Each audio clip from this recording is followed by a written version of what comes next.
Hey, this is just a very, very quick video, hence the guerrilla filming of it. It's just to. I know I do like a monthly just overview what the arts and stories are like inside 2000 AD, but I just really want to highlight how good 2000 AD is at the moment.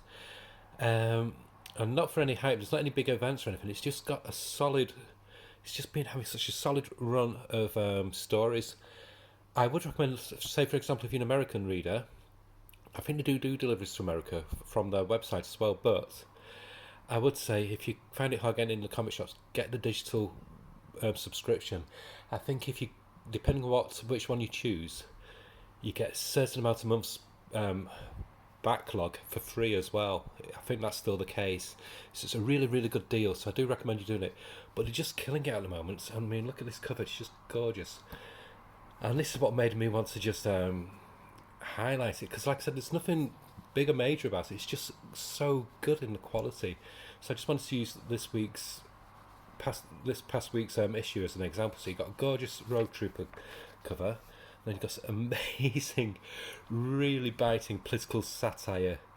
Um, just a one-off short story for Judge Dredd about how people can get radicalized, and it's got fantastic John McCrea artwork.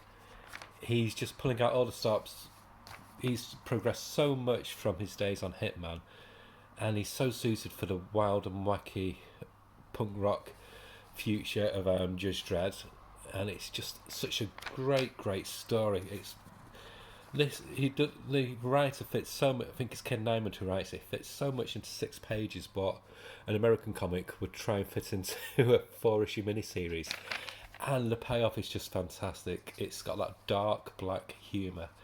Literally an 10 out of 10 story. I loved it. I was just laughing. And then you got Brink, which is just a perfect um, noirish, futuristic police procedural set on board a space station by Dan Abnett, who's writing of his career with his 2000 AD stories at the moment. And gorgeous artwork by Iron J. Colbert.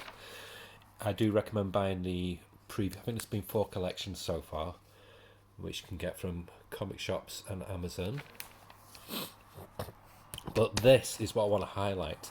There was a lot of hoo-ha and hoopla and praise about Garth Ennis's and Patrick Goddard's run on Rogue Trooper, which was great. But for me, it was a good story. Don't get me wrong, very good story. But it read more like a Charlie's War comic, which is a classic British institution. But this perfectly nails what is pure and good about 2000 AD. Um, it delves deep into the Rogue Trooper about not about 2000 AD, but about Rogue Trooper. It delves deep into the lore of Rogue Trooper. There's this mystery, what kicks off the story, and it kicks it off with a rocket. You really get invested from the first page. This is now chapter 3. It's got really good writing by Jeffrey B. Wessel, who I'm not familiar with, but and gorgeous artwork by Dan Cornwell, who's quickly becoming one of my favourites, and the colouring by Chris Blythe is so dynamic as well. Everything about it is just perfect. It's the best futuristic war story you could read, to be honest. And again, everything from the antagonists, who are like an amalgam of Russian, communist Russia, and Nazi Germany. Oh, it's just great, and the payoff at the end, which I won't spoil, is just fantastic, and I'm hooked. And this one just gives a hint of what future talent could be coming into 2008. This artist is the winner, and I think the writer as well, the winner of the folk bubble competition, what they had in the folk bubble. It's part of my list, but I can't do my T and H's very well. I think it's at the Lakeside. They do at the folk bubble comic convention. So the prize was to get a story in 2000 AD, and the standard of the art is just amazing. There you go. It gives you all the blurb about it there. And then if you want wild and wacky Europe, almost like heavy metal kind of flavour, science fiction, you've got the gorgeous Proteus Vex. Again, never seen anything like this in any American comics. This is sci-fi times 100. This is like Ian Banks sci-fi. There's no human characters in it at all. It makes things like the sacrifices just seem mundane. It's very, very out there. It's got a very, like I said, a very European kind of sensibility on science fiction, where basically anything you can do write about anything. So the main characters are like these giant slug-like creatures, and Proteus Vex, who's the anti-hero. Everybody's basically out to get them. And the art by Jake Lynch, and I think the colorist, because a lot of the artists do their own colors, but on this one there is a colorist.